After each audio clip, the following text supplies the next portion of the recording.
You've spent an entire career fighting fires and rescuing the injured, sick, and dying. But that's all over now.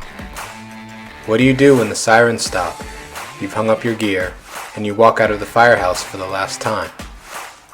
What do you do with your life when the smoke clears?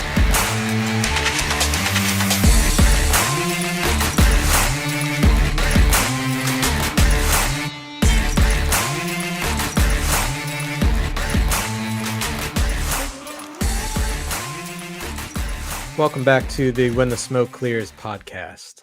I'm Russ Miles. I'm here with Tony Bencosme. Thank you again. Thank you all for joining us, for listening in, for spending some time with us as we interview our guests. And today's guest is another person that is both dear to me and Tony's heart. We have some history with this person, and Tony's going to introduce who that is. Absolutely. Yeah. First, I want to thank everybody for listening, for tuning in. Again, we appreciate it. Thank you for your support. This next individual, man, I could talk about him and the positive effects he had on my career and my life for a while, but we only got an hour and a half and some change. So this gentleman here had 29 years career, 3 years volunteer. He's been retired for about 10 years, was part of the collapse rescue team before he became the USAR team, or now known as the FEMA Maryland Task Force 1 team. He was part of the high angle rescue team before it became. So he predates a lot of the stuff that we do now. When it was in infancy, he was there on the ground floor when it kind of got started. And, he retired as a captain. I consider him a friend. He's a good man. Retired as a captain. Tony Rankin. Tony, thanks for joining us, brother. Thank you very much for having me on the show, guys. Appreciate it very much. Absolutely. So, no doubt. So when Tony was a captain, he worked at Station 12 in Hillandale, which is in the Silver Spring area of Montgomery County, and I was fortunate enough to work under him as a firefighter. And I also had the privilege of working with Tony Bencosme there because he was the lieutenant on the shift. And so I got to work under both of these guys, and it was a great time, to say the least. I learned a ton and had a whole bunch of fun with these guys. So I'm looking forward to this for sure. Yeah, no doubt. Mm-hmm. So, Tony, first thing we'd like to do is, I don't know if you've gotten to listen to many shows, but we'd like to just hear the origin story of our guests, so to speak. So tell us a little bit about where you were born and where you grew up and what life was like for you growing up. Well, guys, let's see. Where was I born? I was born in Tacoma Park, actually. I grew up in Montgomery County. I lived in Tacoma Park probably a good portion of my early years. I didn't actually leave Tacoma Park until about 1982, I guess it was, and then moved out to Rockville and Gaithersburg area. Life, good childhood, kind of like poor, a lot of challenges. Had 4 brothers, 1 sister. We made ends meet. Did well. Close, tight family. Okay. Yeah. What did your parents do? My dad was a construction worker contractor. He worked contractor. He worked in my early years. He was part of like the original team that worked on the Metro Red Line down in Washington, D.C. And then my mom was a registered nurse who retired early to start a home daycare so that she could be home when the kids got home from school. Okay. Yeah, that's good. And did you have I guess, good relationship with them and a good relationship with your brothers and sisters? With like any other family, brothers and sisters fought all the time. Until you get older, you think your parents are idiots, type thing. The wisest people I've ever met, though. Type thing, but you don't realize that till you're older. So you grow up playing around, in your younger years, being a family, you know, you don't know how to fight yet. You're playing around, and then you get to a certain age where you get new friends, and then you want to fight your family a lot. And then it's like my brother, my oldest brother, and I, we'd go to fisticuffs constantly. My younger brother, both of them, they were kind of more bookworms, so I didn't have much of an issue with them, but they were always afraid of me though too. So, but you know, my sister, she was no man's. You couldn't touch her. My dad would come down on us hard on, you know, if you fought your sister, you know, type thing. Gotcha. So, Gotcha. So he protected her from you guys. that's absolutely, yeah. Four boys and one girl. The girl was that's a definitely house. protected. Yeah, leave that. Yeah. Nice. No doubt. Did you play any sports in high school, or like were you like an active kid? Very active. Very, very active. Played a lot of sports, nothing organized. Pretty much just time, money. Parents weren't around to be able to support that kind of thing because they were working most of the time. Found myself, if I wasn't doing some of the unorganized sports, you know, there was school stuff that went on, but it wasn't like varsity sports. It's more intramurals sports. You know, I found myself, you know, often, you know, if I wasn't involved in the sports, I'd be like any young kid, you know, trying to find something to do. My dad and my mom were working, so I'd be in the backyard trying to tear down the lawnmower to figure out how it worked. Yeah, okay. Or something like that. Gotcha. Yeah, You just know, being a curious kid. just being a curious kid trying to figure out how things worked back then, you know. Yeah, that was pretty much life for me, you know. Okay. Okay. So then how did the fire department come into the picture? Fire department didn't really come into the picture for me until later on, after I'd left home already, working another full-time job. And it was funny because I was working at a Chestnut Lodge Hospital as a tech orderly, um, which is in Rockville. And there was a fire at the facility. And I know Brian Anderson, I don't know if you guys remember him, Mm. was on engine 3-1, came to deal with the call. And he was, they had dealt with the call or whatever, and they were leaving. And I just happened to be walking past the fire engine, and I hear my name being called, and he's got the fire engine stopped up on the property. Chestnut Lodge comes out and starts talking to gives me a big hug. Now I go to jump back a little bit. Brian Anderson and I went to high school together, like our high school freshman and sophomore year. And of course, I hadn't seen him for 10 years after that because he had left the school that we were at. And he jumped off that truck, gave me a big hug, you know, got into a conversation about what are you doing, and I kind of like talked to him and said, because you need to be a volunteer. You need to be a volunteer. You know, come to Rockville and be a volunteer and be a paramedic. You can be like Johnny Gage and Roy DeSoto. And you know, the gears started turning at that point in time, because I mean, I kind of, you know, remember watching Emergency and enjoying, and that was a, you know, good show to watch as a kid. So I went in and started volunteering in Rockville, Station 3. Okay. Okay. So tell us about that. So you join up at Station 3, you become a volunteer. What's that like for you?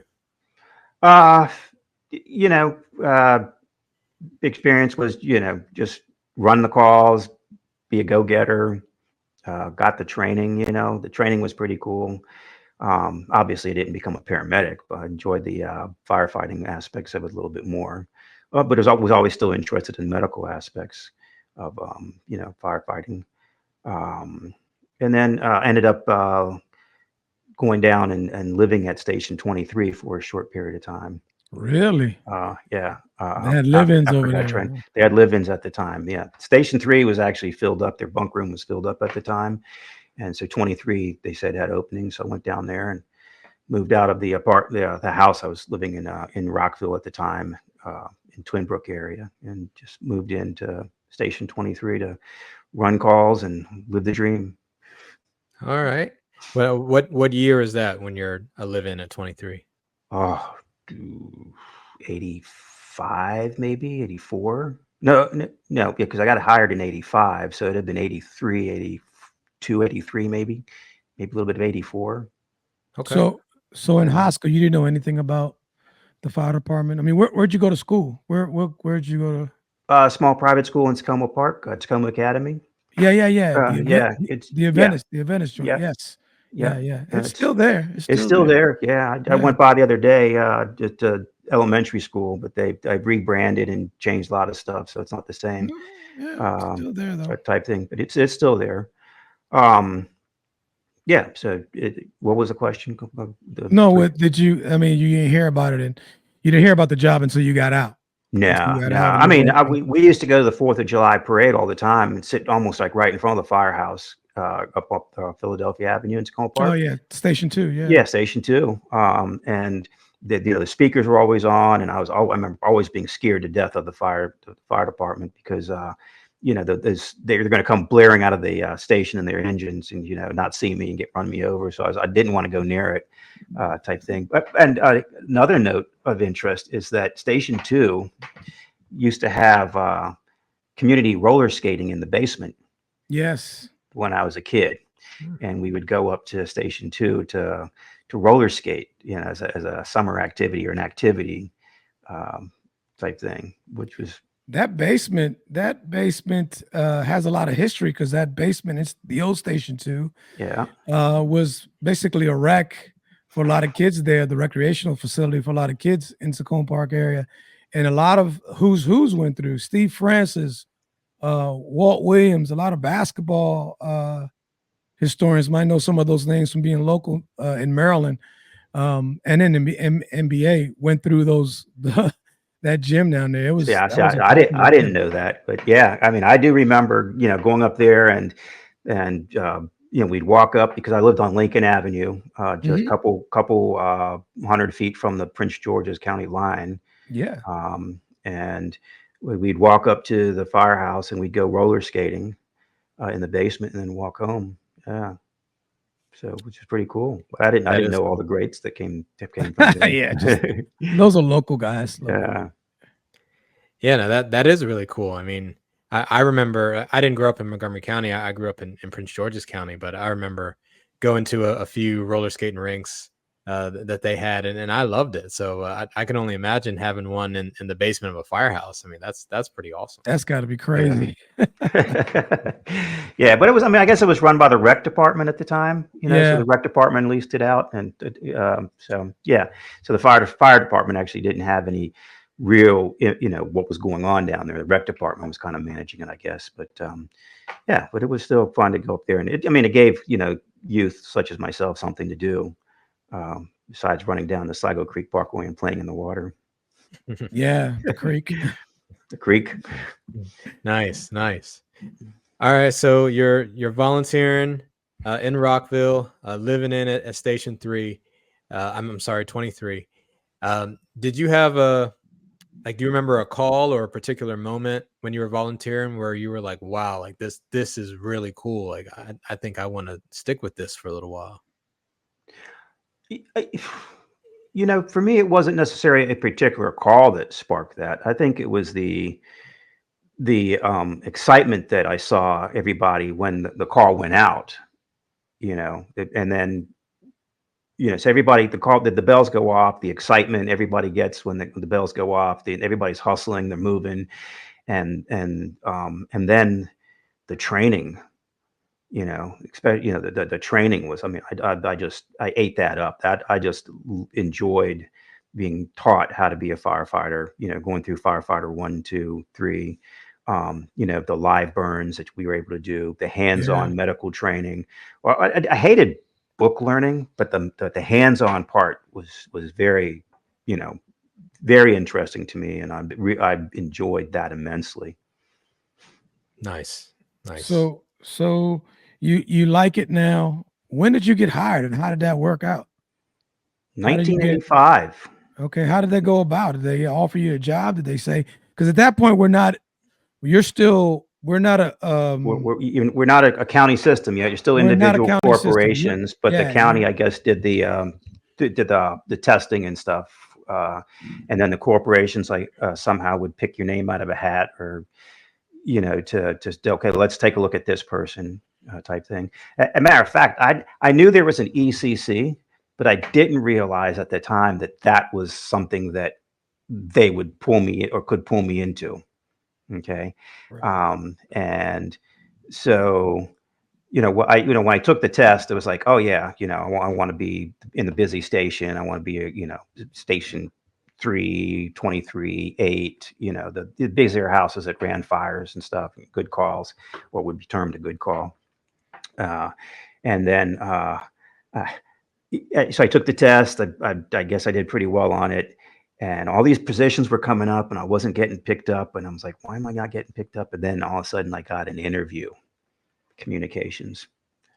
And at the time, because the wait lists were so long at the time, if you refused an interview, you had to take the test over again to if you wanted to be, in the fire service type thing. So that after talking to a couple of the guys that I thought were, knowledgeable in the fire service, and I would say people that I would call mentors, or my, that I liked learning from. I was like, all right, go interview, and see what happens. So I interviewed, and 2 weeks later, I was working at communications. So you were up at our 911 dispatch. 911 dispatch, yeah, dispatching. Not well, took a little while to learn the ropes and stuff, but yeah, I worked at communications. How long were you there? About 18 months. I was like, yeah, it's like at the time you had to do 18 months before you could put a transfer in, and as soon as I was able to put a transfer in, I put the papers into. I mean, get this, I went to college into freshman year, majoring in architectural design. And I remember halfway through my first semester, sitting at the desk, pushing my pencil, going, I cannot see myself doing this for the rest of my life. I mean, computers weren't around back then, that like they are today. So everything was, hand drawn and type thing. And I was like, I cannot see myself doing this for the rest of my life. And I was like, I am not sitting behind the desk because, left college, didn't do any more of that type thing. And so when they said, welcome to communications, I was like, oh. Sitting behind that desk, pushing a pencil. So you took 911 calls also. You did it. Yeah. Yeah. So and they trained you how to take a 911 call and dispatching, all of it together. Yeah. So that's at that time, the county was fairly small as far as population was concerned. So roughly, you think, how busy you think ECC was at that point? What would you say would be?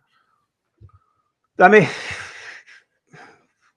I would say that we were still pretty busy. I mean, it definitely, as a population grew, the communications just, exploded, the 911 calls. But I think we were still fairly busy. I don't remember what the call load was back then, how many a year. But, we're working 2 days and 2 nights and had 4 off. You weren't sleeping at night. You had to stay up all night long. So, if a 911 phone call wasn't coming in, you're reading or chit-chatting, watching the news, trying to, seeing, the local weather or something to keep busy. Yeah, I think about that. And there was nothing on TV after like 12 o'clock. There was no phones. Channel 20 even went, dark at midnight or something like that, Yeah. Which so was so your schedule was 2 on, 2 day, 2 night, 4 off. Is that 2 days, 2 nights, 4 off? Wow. So how was your academy set up? So you get hired to be at ECC, but you can go to other places. How did they know you were trained? That you had to have a certain level of training to even apply? So I had my firefighter 1 and firefighter 2 and EMT before I got hired with the county, because I had gotten that through being a volunteer. So for as far as, and that's all that you needed at the time. Okay. So actually, I don't even think you needed that. You just had to be willing to be a dispatcher. Because I mean, there were some people that didn't have EMT at the time. Right. And everybody needed to be an Yeah. EMT now, right? Yeah. That Yeah. was that when you came in, that was happening, right? That was They were just transitioning into that, making everybody an EMT. But like there had still been people that had not gotten EMT when I was working at communications who had like 20 years in the job. oh yeah. Wow. Yeah, Yeah. they got hired in the 60s, Yeah. 60s, 70s. Yeah, almost the early 70s or whatever. Yeah. Yeah, you're right. Yeah. That was quite a transition, the whole emergency medical technician. So you leave ECC, where do you go? Where's your Uh, next station? first place was Station 8. There you First station go, was buddy. Station 8. Gaithersburg. Gaithersburg, busiest ambulance in the state of Maryland at the time. Yes. Yeah. And so I jumped from the fire into the frying pan. I spent a lot of time on that ambulance. Ambulance 88. Ambulance 88. Yep. Ambulance 88. Yeah. Yeah. So you're there. How long did you stay at 8?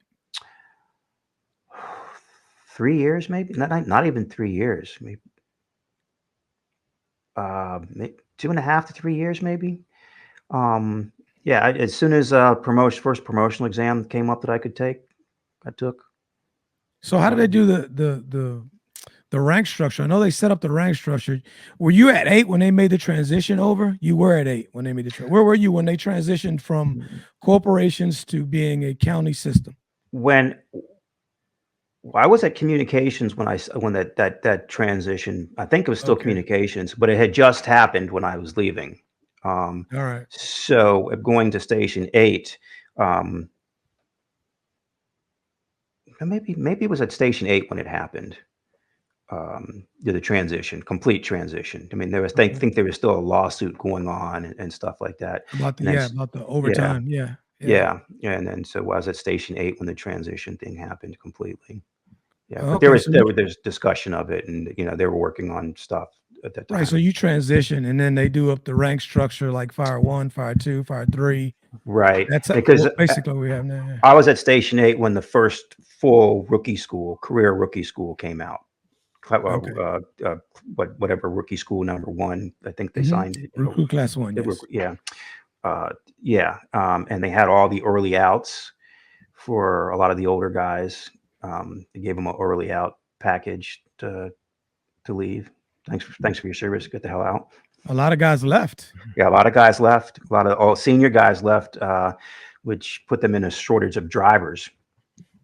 And so that's when all the major detailing started happening. Well, we need a driver at Station 6 because we don't have a driver. He took off sick today or whatever. So the driver would be like from Station 8 would have to go to Station 6 or something, or one of the drivers. You just weren't assigned to your station any longer. So you got your Fire 1, 2, and 3 there, or where'd you get your Fire 1? Was that already? I got that as a volunteer. Oh, okay. Okay. So you already came in with a couple of ranks already. Firefighter 1 and Firefighter 2 class. Because you were just a firefighter. Okay. At the time, but there wasn't a Fire 1, Fire 2 when I got in, Right. type thing. So yeah, I mean, when I took my first promotional exam, I think I only needed like one class to take, which was the driver's class. Okay. Whatever driving class, pumps. Yeah. Yeah. And then, so that's why I took that when I was at Station 8, and then became a driver at Station 8. Okay. Yeah, pumps and hydraulics. I think that was the only class I needed to take to be a master. Did you promote out of 8, or did you change stations? I promoted out of 8 Wow. as a master firefighter, and went to Station 3. How many years on did you have when you became a master?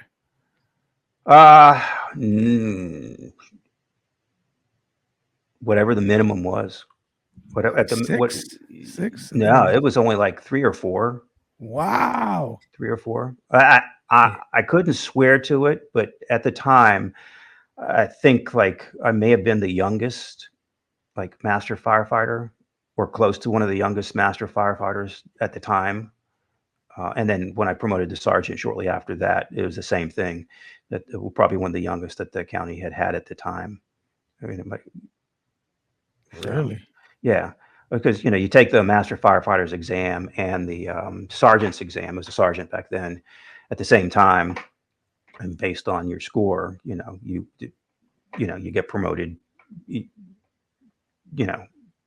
to whatever position. So like if you could get well qualified on master firefighter and qualified on sergeant exam, or you could get well qualified on sergeant's exam and just qualified on the master's exam. Right. And so if you were well qualified on the sergeant's exam, you would usually get picked up and never hit that step as master firefighter, because you just went right up. Right. Didn't get the money, but you went right up to the sergeant's position. I was the other way. I well qualified in the master's portion and only qualified on the sergeant. So I went into the master's position at Station 3, and then went into the sergeant's position probably 9 months after, or something like 10 months after. What made you want to promote? Or when did you think it was you were just trying to hurry up and get, or just enjoyed the job, or what was the thought process behind? Well, I thought that I enjoyed learning. I enjoyed challenging myself. I enjoyed trying to always learn new things. And it just seemed in the sequence of things of my career that was the right time to do it. Gotcha. I mean, it wasn't to prove anything. It wasn't to for the money or anything like that. It seemed like the sequence of events that took place, and that was the time to do it, type thing. I think I had enough experience as a volunteer.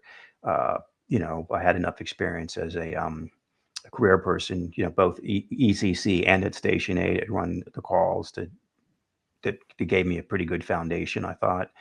And didn't know everything, but I thought I knew pretty good share, type thing. And I just felt that it was, the next next part in the progression of things was to be that guy that drove the rigs all the time, as opposed to being in the back. And so I just took advantage of that. Yeah, the time felt right, and you felt like you were ready, so Yeah. you made that step. Gotcha. So you promote to master, you move on to Station 3. So tell us about that. What was that like, now being at Station 3 as a career person, but also as a master firefighter?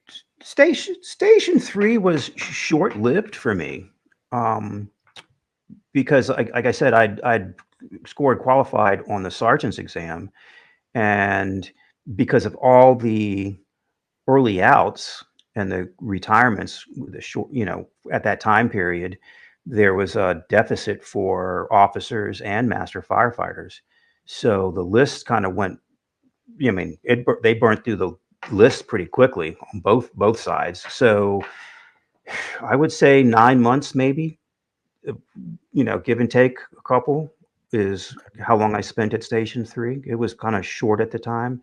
And I was picked up and moved to 31 day work sergeant there. Okay, so yeah, really not a long time at all, like less than a year. Yeah, less than a year. And then I probably, again, I don't know the time periods of it. I have to go back and dig out old personal action forms, which I still have, by the way. Yeah, he does.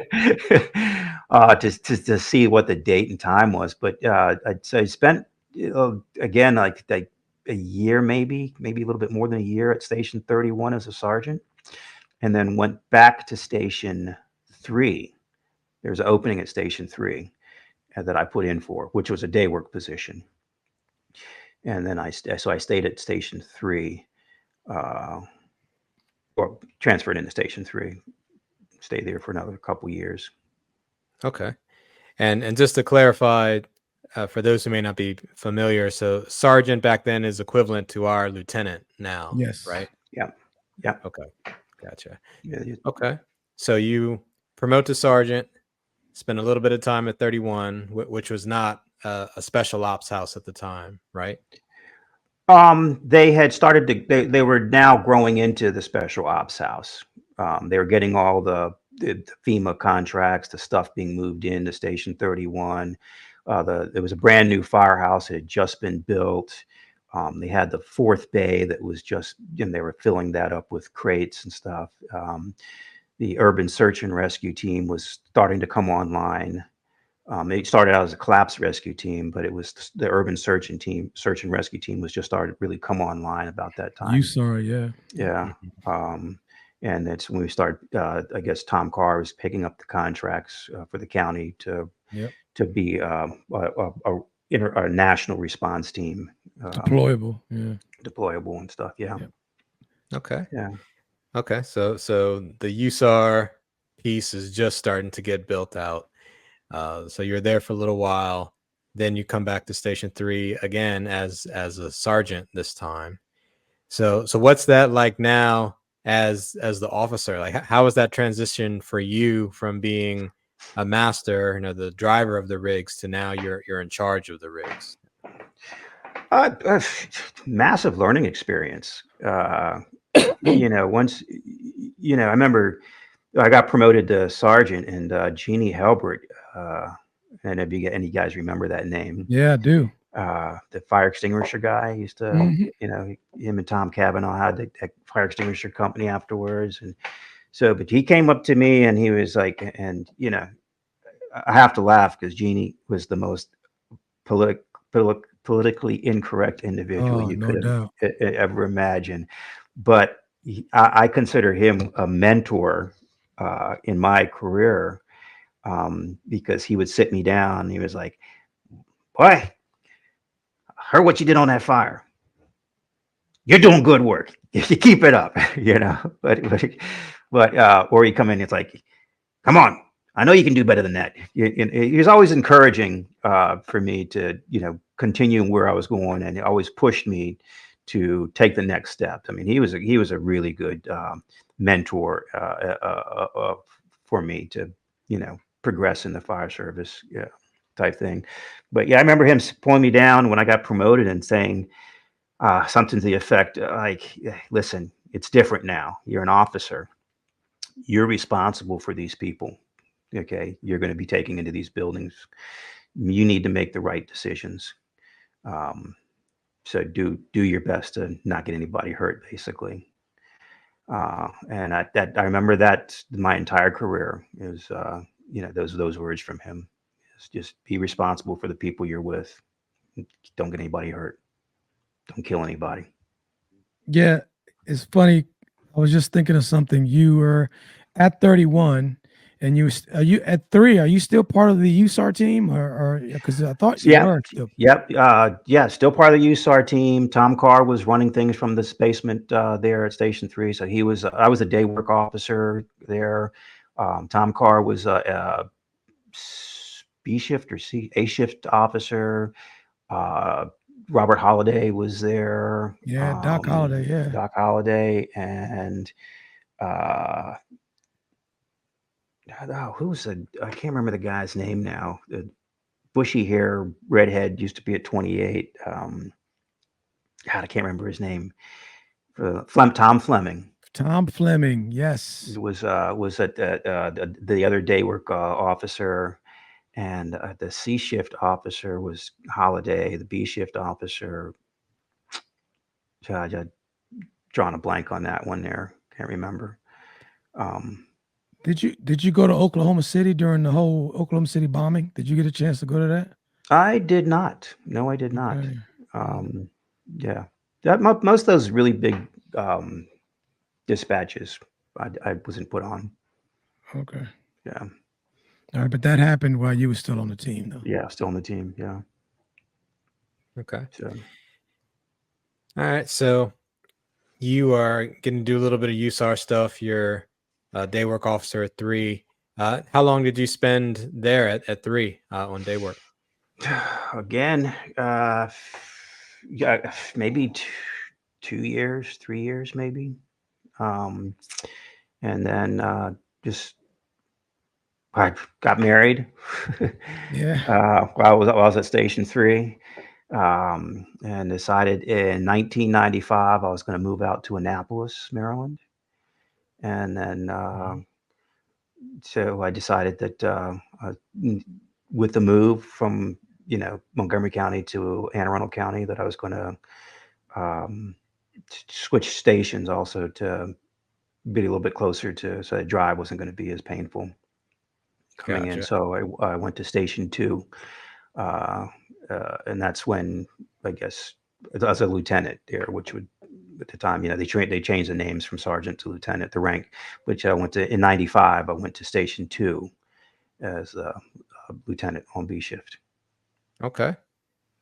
Tell us a little bit about that, your time down at Tacoma Park. Tacoma Park was, for me, it was like, local boy goes back to small town, because that's where I grew up, so it was like, oh, this is really cool, go back to the place where I kind of grew up, work in a firehouse that kind of like spooked me when I was a kid, where I roller skated at there in the summer months and stuff. So going back to Station 2, though, I was like, it's an easy transition. So, but as a kid, you get around not by looking at street signs or knowing street names. It's just like you get around the community by just walking, and so Mhm. at this left, I can get over here, or I can cut through this backyard and get Yeah. over here, or whatever. So, going there, it was like, man, I didn't know any of the streets. I had to learn all the streets, so because I didn't know the names of it, I just knew the main drags and the street I lived Right. on, really, Right. because it was never some place where I had to actually look at street signs. So it was like having to go back and try to start figuring out all the streets and the idiosyncrasies of the city. Was kind of like tough, because it's like I thought it would be an easier transition for me to do that, but it's just like there weren't that many streets, but they're just, how you'd run things wouldn't make sense because of the speed bumps that they had in the community. So you would take a long way around to get to a community, because it was faster than trying to navigate all the speed bumps Mhm. that were there at times. So yeah. Yeah, makes sense. Makes sense. It does. Yeah. So who are some of the people that you got to work down with in Tacoma Park that you remember that made a difference in your career? Joe Skinner. Joe Skinner, good Joe dude. Skinner, good guy, senior master on the shift. Yes, sir. You know, funny guy, man of few words, but when he spoke, it was like, you know, you knew it was like depth, very, very, a lot of depth in what he had to say. Kevin DeFries came down as a master Yeah. there Kevin, when I got there. very good also. Yeah. Good officer, good guy, type thing. Let's see. Was Kelvin there? Kelvin was on C shift. Cliff Billingsley was on the shift at the time. Cliffy. Who else was there? That Was Darren Carter down there when you were down there? Darren was there, but Darren was on C shift. I was on the B Okay. shift. All right. Another fella. I mean, that was just it was a good shift. The guys were funny. They were, good workers. Basically the shift ran itself. Didn't have to do much of anything there. You got Dave Shapani was down there. He was I don't know if he's still at communications. Yeah, he is. Yeah. He's Still there. Yeah, he was there at the time. Yeah. So it was a good shift. We had our ups and our downs, but yeah, I enjoyed it. Good. How long did you spend down there? About another 2 years, maybe. 97, I think it was 97. I promoted to captain and was sent out to 31 station, Okay. not 31, station 33. I'm sorry. 33. Yes. Promoted out to 33. Potomac. Yes. Yeah. Retirement home. Yeah. Yeah.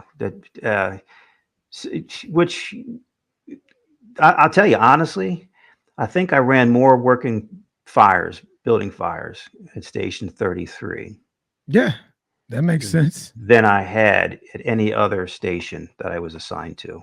Really? Yeah, which was More. odd because it was slow. It was Mhm. just painstakingly slow, you Yeah. know. It's just like, oh God, I couldn't imagine sleeping through the night, you know, for 30 days. It just, every night was like I slept through the night for 30 days, got up and I'm like, I didn't run a call last night. Jesus Christ. Mm, So it yeah. drove me batty that I wasn't running calls at night and stuff. But I was like, but I was getting my share of building fires. It was like, it was, if 3 had a fire, if 8 had a fire, 8 had a fire, we were first due on the second alarm up that area there. 3 had a fire, we were definitely transferring into, if we weren't due on it, we were transferring into 3 to get to, and running out of 3, and then usually on the second alarm where the task force was there. Fire-wise, we ran fires out of 33, but we just didn't run calls. And I was like, oh, Some would consider that the Goldilocks I kind know. of environment. Yes. but I wanted to run fires. I wanted to run calls. I just, it All kind wasn't of just, calls. I just wanted to be busy. I got you. Busy. They didn't call it Little House on the Prairie for nothing, No, yeah. It was So, slow. It was deceptively slow, but so Yeah. what you're at 33, what made you go to 12? How'd that pan out? to 12. No, well, so I went back to Station 2 first. Okay, Went 2, as, yeah, as a okay. captain. All Went back right. to Station 2 as a captain, Mhm. and spent a little bit of time there, and then went to Station 12 shortly after that. The opening came up, and decided to put in for that position over at 12, because they took the truck out of 2. They did and moved it to 12, And right? they Oh, 24. no, the truck came out of 2 and went Yeah. to 1 or the reserve or something like that. Okay. All right. They took, I don't remember what the situation, but they took the truck out of uh, 2, and I wanted to be on a truck. I mean, so I love the special service, running a special service. So when I was at 3, I would prefer being on the tower or the squad, uh, rescue squad 3. At 20, or not 20, at 23, I loved that tower 23, running that old Mac uh, up and down the road. When I was at 31, enjoyed being on the truck there. That's where I would rather ride, would be the truck. So special service, yeah, I always loved the special service. In any rescue squad or the truck company. You just love the idea of technical rescue and not just throwing water on the fire, so to speak, type thing. So there was rumor that the truck was going to be gone out of Station 2. A couple other things, dynamics were going on. Just said, this is a good time to go to Station 12. Because the truck is going to be there. Who knew? Truck would be yanked out of there too. It did. But it took several years for that to happen. So I think I got a little bit more life out of special service, going to Station 12. I think so. Yeah. Yes. Funny, yeah, because for me to get to Station 12, I had to, it just popped up. It was surprising. I forgot who got promoted. Oh, ET got promoted out of it. No, he didn't. He did. Yeah. He ET did. got promoted, went to 3, I think it was. Yeah. Yeah. Yeah. Yeah. He got promoted out of there, and that created the opening. And at that time, I was a float officer in Battalion 2. Yes, I remember. I gotta say, Tony, that was the best movie you ever made, bud. I concur. Coming into Station 12, man. Yeah, no. Yeah. So let me pick it up from there. So now, like you're at 12, and you got to work down with a bunch of people that all 3 of us know together. So tell us a little bit about that. Like now you're at 12, and what's that like for you? I gotta say that that was the funniest time in my career. It was hilarious. It's like you just couldn't stop laughing. Yeah. But I mean that you know, it didn't make a difference what else was going on in the county. You know, good, bad, or indifferent. It was always entertaining. Always. I just came to work to laugh. You Yeah, know, it was because cast of just characters. Yeah. yeah, it was a cast of characters, Wow. the I look clowns, back. and joking around.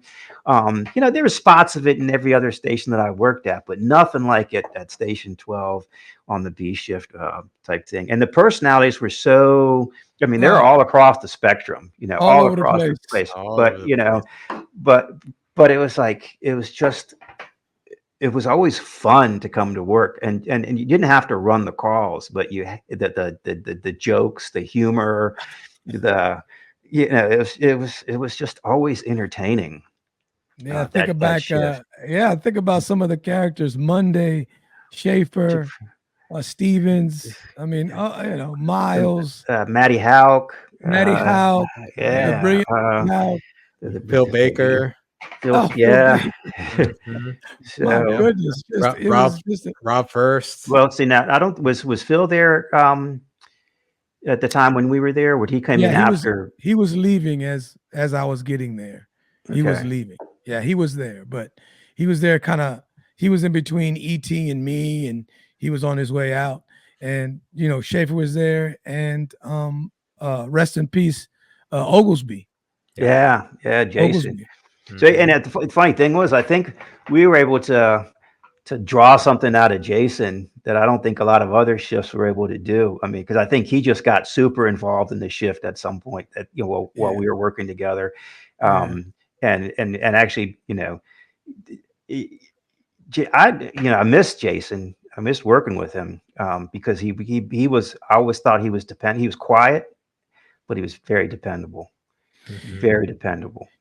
Yeah, he knew the first due area very, very, very, very Yeah, well. I ran. never had to talk to him about anything, No, 'cause no, he was he was on. He was very self-sufficient and very good at his yeah, job. Yeah, yeah. So he was a sleeper though, Yeah, he just, he's very quiet, had his own little thing that he would, do, but he was like, and yeah, there's some people that have their own little thing that they do on the shift, and they just kind of like they disappear. But when they disappear, they just disappear. Okay, you yeah, they're you high. remember we had some guys that were larger than life, Fiker. You know, But that's why it works so well. It's it did. because He brought you another know, perspective. He did. He did. yeah. I mean, and it was just an exciting time. I think we had a good leader at the time. Chief Ridgely was there. Mhm. She was on the shift. A good leader, and so just the whole thing. I mean, having the first of all, the battalion one at the time was like just full of energy Yeah. as a battalion, and then I mean that trickled down to the shifts individually. Um, it's just good time, and I think part of that is because we had a really good leader behind us that was working with us and allowed us to be uh, good firemen and good firefighters. Chief Uh, Carr. Yeah, Chief Carr was. well, Chief Carr, and he was like running the department, but Mhm. his under his leadership, we had a wonderful. Out of all the chiefs that I was working for, I think I really the most I liked working for was Chief Ridgely. Okay, Uh, Vanessa. Yeah, yeah, yeah, I think that she was a good leader. she was Um, good. Yeah, Very good. And I'm Yeah. not saying that anybody else was bad or anything like that, but I think she just was a very good leader, right up there along with Tom Carr as the fire chief of the county. Just yeah, outstanding leaderships there. Yeah. I remember because I was really young on the job at the time. Like this had to be maybe 2006, 2007 ish. I had just finished my rookie time down at Station 11, and I was getting detailed, all around. And I remember getting detailed to 12 several times on B shift on your shift, and I just had a great time. I mean, like, of course I was there riding an ambulance, and but I just had fun. Like, it was with you and all the people we mentioned. I remember Donald Gladden. I remember Melvin Gregory. I remember Tim Burns, and I remember and all the guys that we talked about. And it was just fun. And I remember Chief Ridgely was the battalion chief at the time, and Scott Kittner was on the shift, and I think he was getting ready to get promoted, I think, to master. And I was looking to leave Station 11 for somewhere busier. And I remember I had some interaction with Chief Ridgely and told her I was interested in coming to the shift if possible. And I think she was the one that signed my transfer paperwork and allowed me to come to your shift. And so when the transfer happened, I saw it went through, and I got the spot at 12B, and I was like, that's awesome. That's fantastic. So it was definitely one of the best things that happened to me for my career. Yeah, that was, yeah, I can honestly say there's probably 2 times in my career that I had really good shifts like that. That, just people enjoyed coming to work. People, it was just like a dream for a supervisor or as an officer. And that, the first time was at Station 3 on day work. And at the time, the day work was supposed to be like a disciplinary thing for people. Well, we're going to send him on day work because he got into trouble over here, so we're going to send him the day work over here. But it didn't work because, I mean, everybody wanted to be there on day work. And so we all were like, we enjoyed the training aspect of the fire service. Day work was running fires constantly, or trauma calls. It was just a really good shift at Station 3 day work back there, back in the day.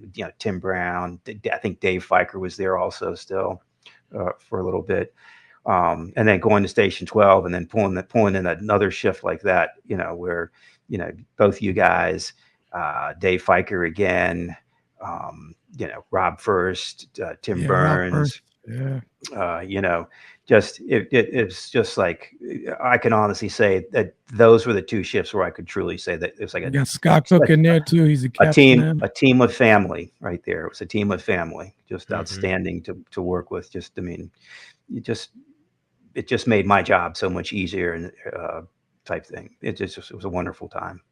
I would be remiss if I didn't mention this. Now, you were known, yes, as a good firefighter. People knew you for being good at your job, but there was something else they knew you for too. And not too many brothers, I know, that sail. Okay. Tony Rankin was known for being a sailor, and not just a sailor, a competitive yachtsman. Okay. And you have to tell us how you got into that, into getting into boating. I mean, you're a kid from Tacoma Park. Last time I checked, there's no waterways around there except landlocked Tacoma Park. Exactly. How does a kid from Tacoma Park get into not only just getting into boating and sailing, but competitive yachts where they're paying for you to go with them across the world to do? I mean, you're going 2 weeks at a time. It's quite a story. Why don't you enlighten us with that a little bit, man? It just, so you remember I was a kid that had to find a lot of entertainment on his own, so I found my adventures as a kid, whether it was like, going down to Sligo Creek Parkway and playing in the water by myself or whatever, cutting through someone's backyard to explore, type thing. So it was natural transition for me as I got older to find the next adventure. So I was, always involved in, some kind of activity. I was rock climbing a lot. That's how I parlayed that into the high angle rescue team. To one point in time, I took up skydiving, just looking for the adventure.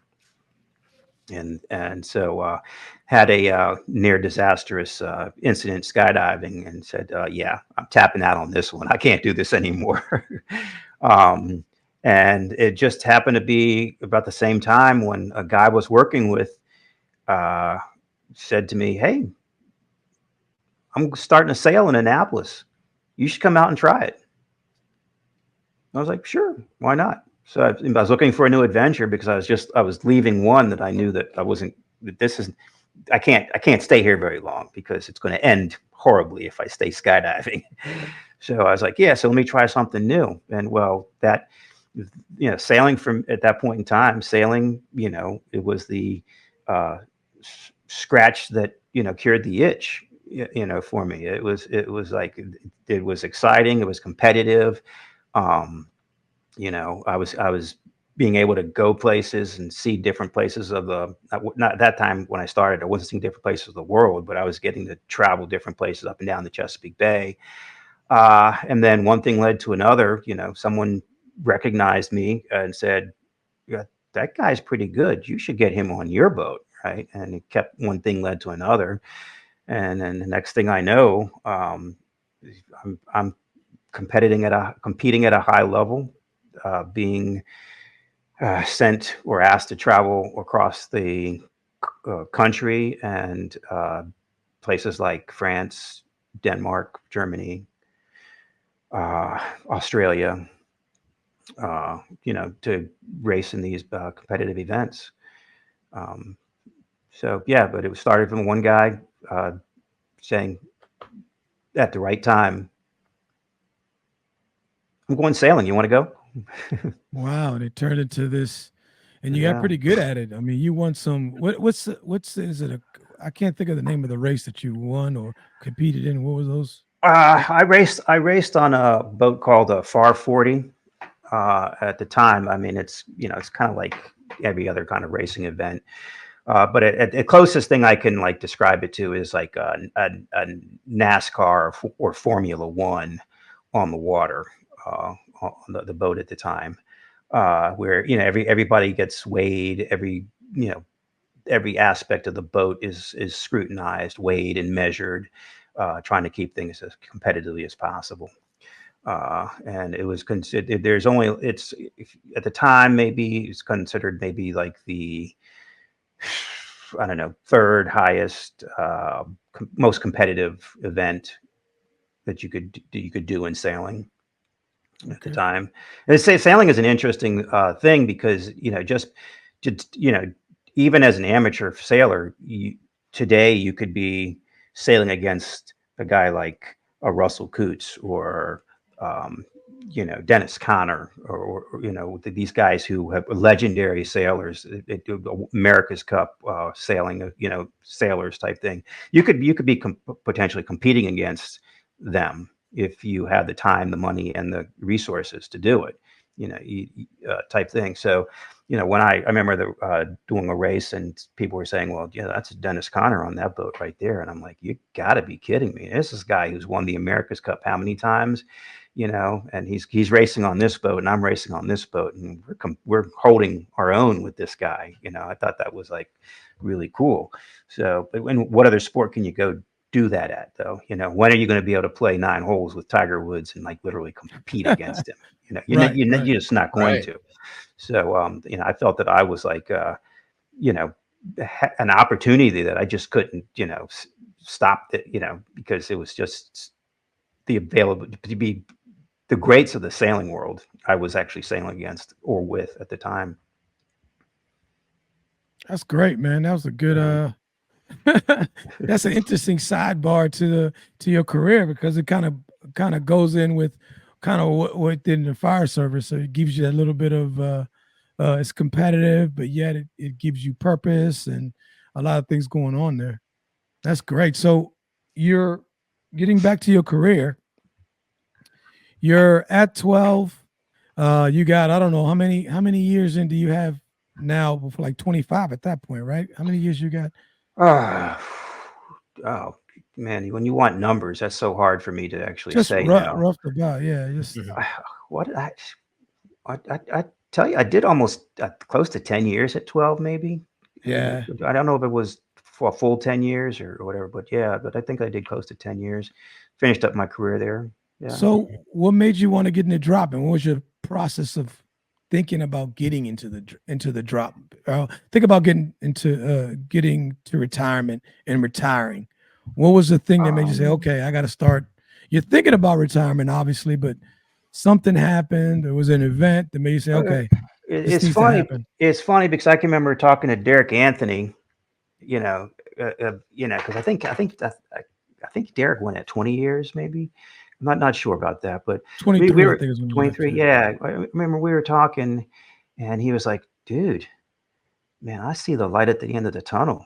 And so I can remember being a rookie, and that's so far away. The light at the end of the tunnel. That retirement time is coming up. I see the light at the end of the tunnel, and I was like, until that point, I was like, I never really thought about it, but damn, he's right. I've only got, I remember saying at 20 years, man, I can go out the door anytime I want to now. I can leave, and I was like, wow. And I was like, no, I think I'm going to, I remember saying it like 20 years. I'm going to stay for another, at least 25, maybe do 30 type thing. But yeah, at some point in time talking to him, I remember just thinking, wow, he's right. I'm closer to this end than I am to this end. This end was rookie school. This end is out the door, and I'm closer over here.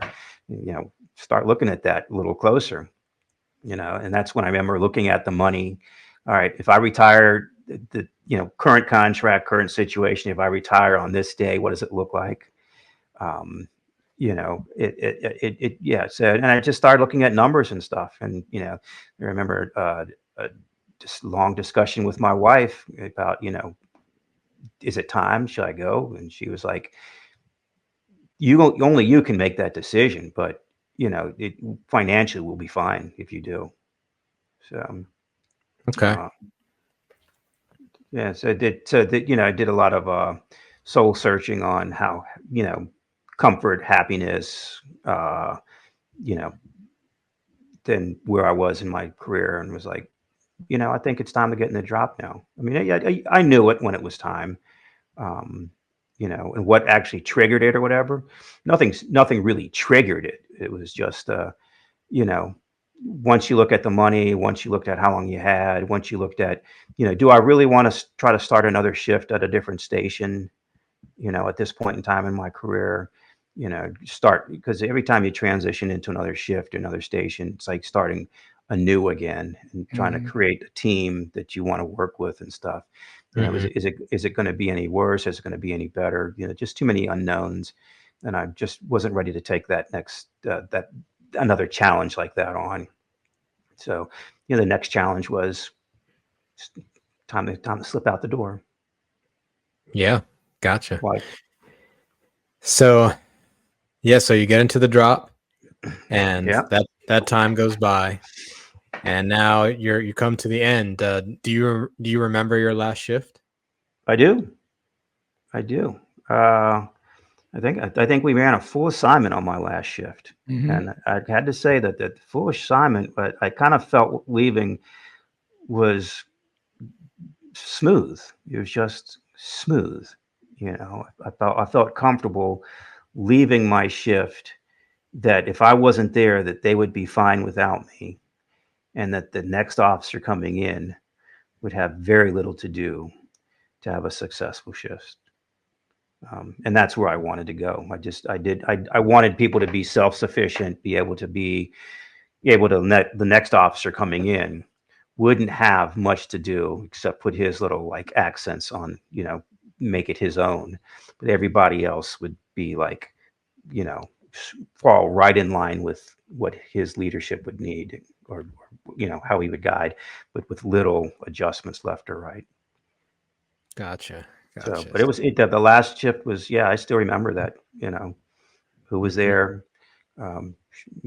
Chantel was my driver that day. Nice. Yeah, I think I was working with you that day. I think so. Well, yeah, I thought you were still there. I thought you were still Russ, there. you were still there, Russ. Yep. Matt, I still have a photograph of that on my computer someplace. Yeah, I think I'm pretty sure I have that too. Yeah. All right, so now you finish that shift, and you're walking out the door for the last time. What's going through your head? I think, what do I do? But, it's like, what do you do? I mean, it's like, honestly, for me, there was never I never wanted to work in a slow station. I always wanted to work in some station that ran calls, that was busy all the time. And Lord knows, when we left Station 12, we were busy, not all the time, only after midnight. A lot. Yeah. A lot. And so all of a sudden, then I remember waking up like the next day at like 10 o'clock or something like that, 11 o'clock, after, first day retired. And it was like crickets, birds singing. What the hell is this? And nothing to do. Absolutely nothing to do. And I was like, I guess I just go down and have a cup of coffee, make some breakfast, and go watch TV. Nothing to do. Because I had a plan. I knew I had a plan, but it was like, okay, now how do you implement this plan? How do you get this plan off the ground that you had started? Yeah, and that was a struggle, because it was like crickets, and it's like, everybody is still working, so no one's around to talk to. Right. No one's around to joke and laugh with. You're in a big house. Kids are gone to school. Wife is at work. Your house by yourself. How do you adjust to that?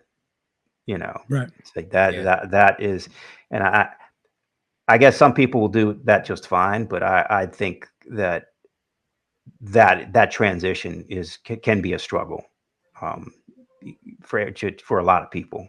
And I think some people will say it wasn't, or it isn't. And I'd say the majority of them they're not really probably telling the truth. Mm. Unless of course you have something you're going right into. Some people left the fire service on day one, on X day, and the following day they were doing another full-time job right away, or they knew they were another full-time job right away. Mhm. I didn't have another full-time job right away. I knew that I didn't want to be a firefighter the rest of my life. Okay. When my career ended in the fire service, that was the end of my fire department career. It wasn't something that Mhm. was going to linger and hang on to me, uh, and me having to build around that. It was like I wanted something different. I wanted to rebrand myself, something different and something new. Okay, so you're retired. You're getting you talked about this, and you talked about it way back when we worked together about how you want to do some things. So what have you gotten into? You've retired and you went back to school, right? Yeah. So it was kind of, it's funny now that I look back. I was a guy that had a plan. I was ready to go, implement my plan. How to implement my plan, kind of like struggled with. I said, I get up in the morning, I'd hear birds singing, crickets outside or whatever. It's 11 o'clock. I go down and get something to eat. And I remember watching Netflix and opening up a beer for lunch. And because there was nothing else going on, and I was like, I'll just have a beer or whatever. And I was like, I did that for a couple weeks, and I was like, I remember sitting there and saying, this has got to be like one of the stupidest things I've ever done. Like, I can't be this guy. I can't be the guy that's waking up and opening up a beer at like for breakfast, basically. I was like, that's not me. So I was like, all right, shift a gear, find something to do, occupy your time, because you're just not utilizing your time very well. Now, mind you, I had a boat. Okay, I had a lot of water equipment and stuff like that. The big plan was to go fishing, spend time on the water fishing. But hey, guess what? That year that I retired, fuel prices went from like $2.50 to like $4 a gallon. Mm. Right, and on a set salary, that makes a difference on how much you can spend on that boat and being out on the water and stuff like that. So I was like, so the boat was not like going to be used a whole lot. So I at some point I was like, yeah, well, I'm just going to go back to school because again, rebranding had to be something that I did. I needed to figure out how to rebrand who I was and what I was doing. So I enrolled in UMBC. I had started taking photographs while I was at work, getting into photography, and trying to learn as much about photography as I could. And so I went back to school, UMBC, into their visual arts program, and I got a degree in visual arts with a concentration in photography from UMBC. Occupied my time, I didn't go full time, went part time, but I was able to occupy my time, gave me a purpose, go to school, do homework, had a goal to graduate with a degree type thing, which in 2008. So I retired in 2014. 2018, I graduated with a degree in visual arts from UMBC. And then have just really from since then concentrating on my photography work, and just I do a lot of high school sports now, sports and events. And I've done other stuff like I did a movie premiere. I've done uh, product photography for a large company. I've done several different types of events for individual people. So and that's keeping me busy. It's a pretty much, I have like crazy like camera gear now.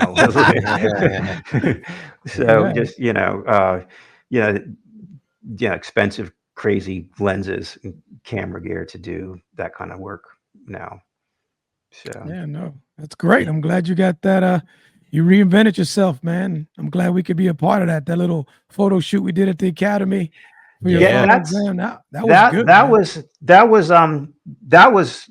I'll talk about that a little bit because I don't think very many people know about it, except the guys that actually photographed. Allowed me to take their photograph. So that project was basically kind of like an expression of what I felt like in the fire service, and coming and not having anybody really to talk to about the calls and the stuff that we ran. And so what I did was I took photographs of people in the fire service that I saw as quality individuals, good workers, people who had, for lack of a better terms, good street credibility with me. And I displayed them as part of my those portraits I displayed as part of my senior project at school. So, senior projects you have to complete to graduate. And I took their portraits and then also talked to them about calls that they felt were significant in their careers. And I put those words with those portraits and hung them in a gallery at the UMBC. And I actually won a photo show with those portraits of the firefighters that I took. Great. And I remember that during the show, a volunteer firefighter actually came up to me and said, "I'm not an artist. I don't like art that much, but I think that was very well done. And thank you for that, because it does actually tell the story about what it's like to be a firefighter, volunteer or career." Yeah. So that was a very big highlight in my college, career, and just having someone say something like that, it had meaning to that person. So. Yeah, I remember I got to be a part of that photo shoot, and the one I remember we did the one shoot in the graveyard, and then you took another picture of me down at the station 12, and that picture that you took of me at 12, I have hanging up on my wall, man. That was an awesome picture.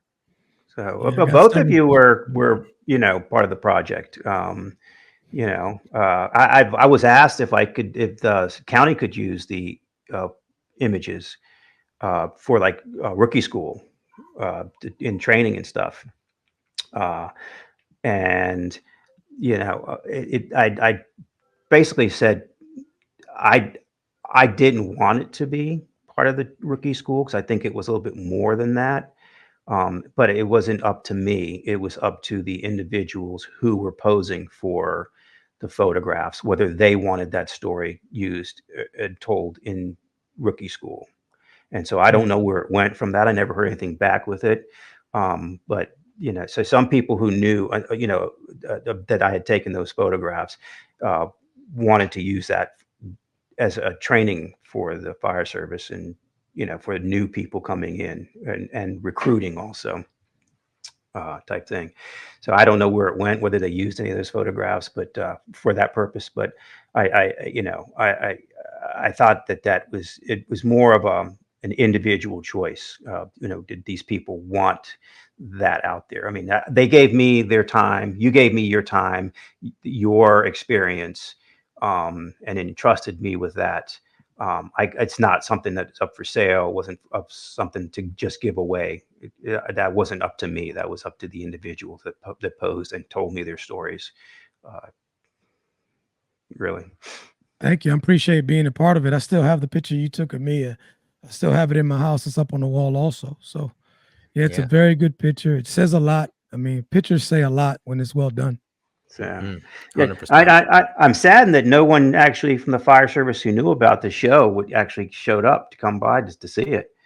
But I think both of you, but both of you guys were in it and had your portrait was displayed 2 foot by 3 foot on the gallery wall. Wow. Wow. I didn't know that. Yeah. So they were pretty big prints up there, but yeah, with your story, with the significance of why you posed for the picture. Yeah. Oh man, that's awesome. That's great. It is. Yeah. So now that you're retired and you've been able to carve a new niche for yourself, and it seems like that's going very well for you. I'm really glad to hear that. Looking back on your career, is there anything that you would have done differently?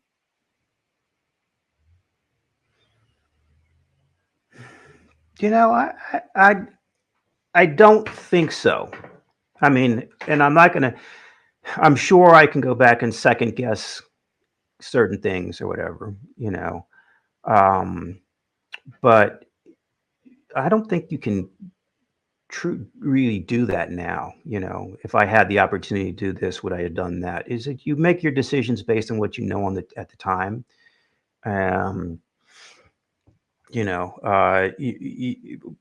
Your knowledge at the time, what your environment is at the time.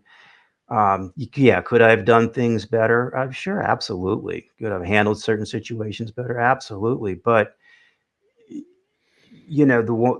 one thing that I think I always made my decision based on was what the policies and procedures were, and I think what the expectation of the job was, and that's what drove most of my decision making.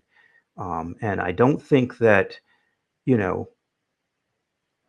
me today saying, oh, well, I've got this now and that now, and going back and saying, oh, well, maybe I should have done this, because I could have, I guess, but I didn't know it wasn't part of the equation, So I don't think I'd go, maybe out of state a couple more years if I had known that I was going to get a couple more really super. When I retired, I had gotten a couple more really good employees on the shift. And the shift had started. The dynamics were starting to change, and the upward climb again to a good working shift. But if I had known that, maybe I'd have stayed a couple more years longer, type thing. But other than that, I don't think there's much changes. I had a good career. I had a good run at it, and try to make the best decisions possible. So no, try to teach people new things. train people to be better firefighters, better officers, better people. You know, and that was my whole goal, was to just try to be a good leader and a good mentor, and you know, try to get people to really be their best. All right. Well, looking back now, like, what would you tell your old, younger version of yourself, just getting into the job, walking into Station 3 and being a volunteer for the first time? Don't do it. No, no. Don't do it. To learn as much as they can. You know, be a sponge. Don't let be a sponge, and be willing to accept new information and ideas. Um, you know, there's just too many times, I think, where people get complacent in the fire service, and they're because they get complacent because they become very comfortable. Mm-hmm. And when you get very comfortable, you're not willing to make those difficult changes to get to one way or another, you know, or it becomes very difficult to make a change when you're comfortable doing what you're doing. So I think that, you know, always be prepared for change, always be prepared to learn something new, always be prepared to shift a gear. And then rely on your experience and your knowledge to help you be better at what you're doing, type thing. That's you know, education. Now, education is in multiple different forms. You know, Absolutely. But it always never stop educating yourself on what you're doing in the fire service or even abroad, because you know, just simply how you interact with people sometimes is it can be vital, type thing. So yeah, Yeah.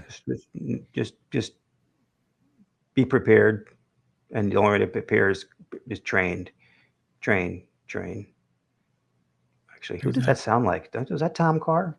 No, that was Chief Bowers. Chief Bowers. Bowers. Yeah, Yep. train. Yeah, Mhm. you know. Yeah. Always move forward. You know, you can't, once you stop moving forward, then you begin to become complacent. You get too comfortable with what you're doing. Yeah, I always said that, and in sailing, this was something big also, is you learn what your job is and be the best what you can be in that position. But then you remember what you did before that, so the guy behind you, so you can be the best at that position. And then you learn what's in front of you, what the next step is. So if that guy falls down, you can be the best at that position too. Okay. And you're always moving forward to be this way, but you got to remember what happened back here also. But you know, so you're always looking both directions to try to be the best at that, to be the best version of who you are right now.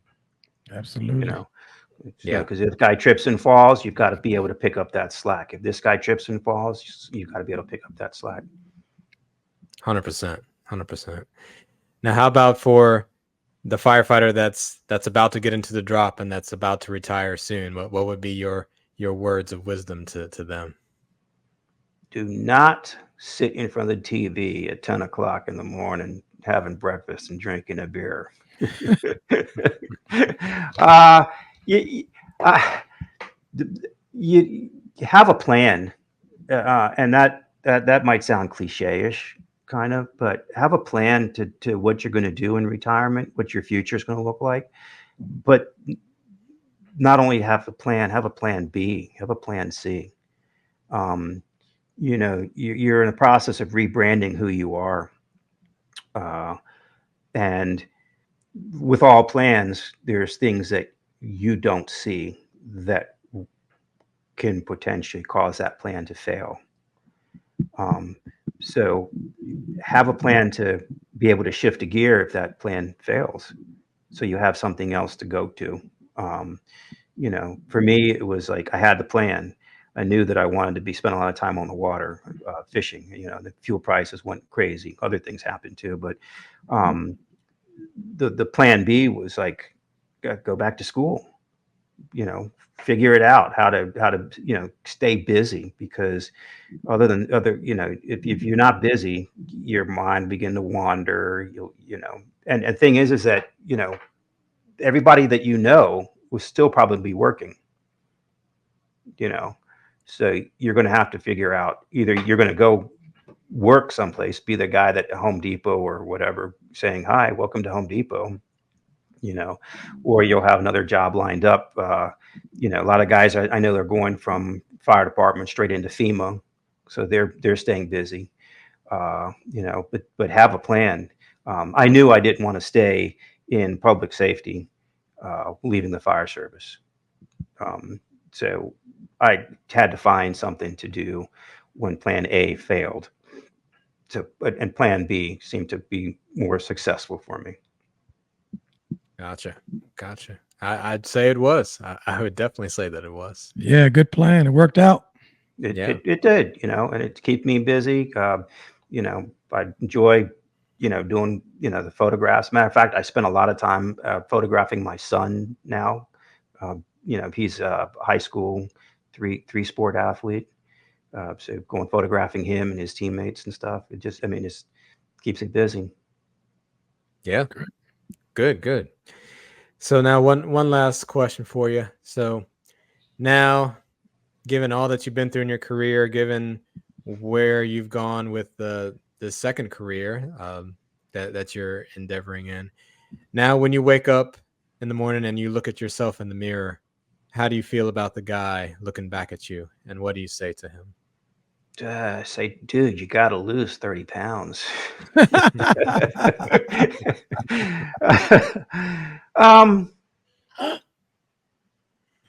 a tough one. Because I don't sit there kind of like trying to,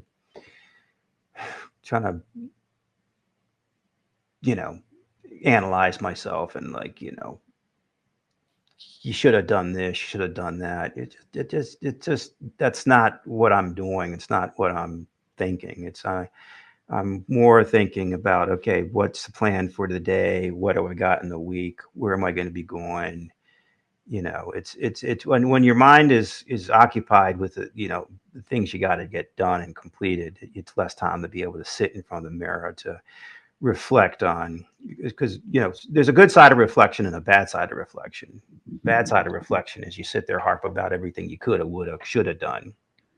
Nothing good comes out of it. But the good side of reflection comes when you do look back about, all right, this is what I'm doing and this is what I've done. Let's make a change, and let's try to be a little bit more constructive, or whatever what we're doing. We need, this isn't working well. Let's do something else. So you I just don't think you can get dug into let's look at the past and all the stuff that's happened and stuff too deeply. The only good time to do that is when you're trying to move forward to figure out what you don't want to be doing. Yeah. Gotcha, man. Well, Tony Rankin, I have to say, man, it was a pleasure working for you for all those years, and it was a pleasure to be able to be photographed by you, and it's a pleasure to still be your friend to this day. So I thank you so much for joining us here on the pod and talking to us today. Absolutely, man. Just let me add on to that. A good career. You influence a lot of people, and a lot of positive effects on people. Sometimes the words you say, you don't know how good effect you have on people and how you treat people. And brother, you did good, man. You did real good. So thank you again for coming out and spending time with us and sharing your story. Guys, you guys influenced my career greatly. Your presence on the shift, you made things run smooth, for me when I worked with you guys. Thank you for that. Thank you for having me on your podcast. It's nice to be able to share some of the stuff with the people that I used to work with, and hopefully somebody else will maybe learn something from it. And Absolutely. Would have a successful career, but not only a successful career, but be successful after they leave the fire service type thing. So, good stuff. You guys are doing well. Absolutely. Thank you. Thanks, And brother. if people wanted to get in touch with you, what's the best way they can get in touch with you? Call one of you two. I'm not gonna put that out there.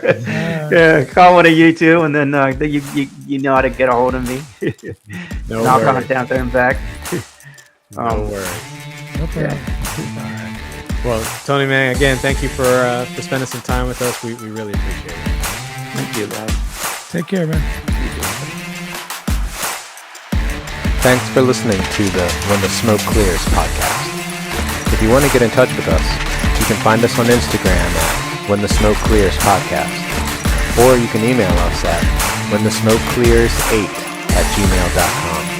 That's when the smoke clears and the number 8 at gmail.com.